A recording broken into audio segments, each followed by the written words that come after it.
23ನೇ ಪ್ರಶ್ನೆಯನ್ನ ಗಮನಿಸಿ.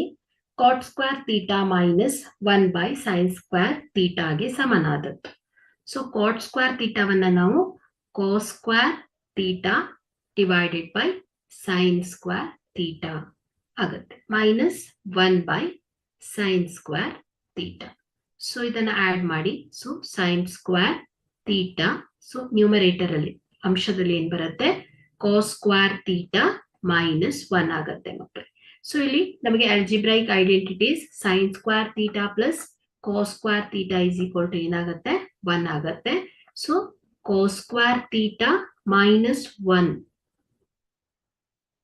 Equal to ಏನಾಗುತ್ತೆ, sine square cos square theta minus 1. So cos square theta minus 1 minus sin square theta ಆಗುತ್ತೆ ಅಲ್ವಾ. So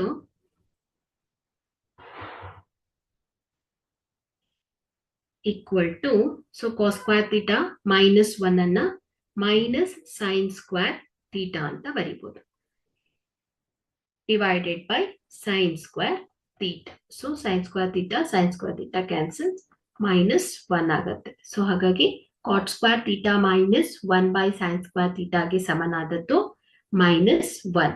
so A ಏನಾಗುತ್ತೆ, ಸರಿಯಾದ ಉತ್ತರ ಆಗುತ್ತೆ.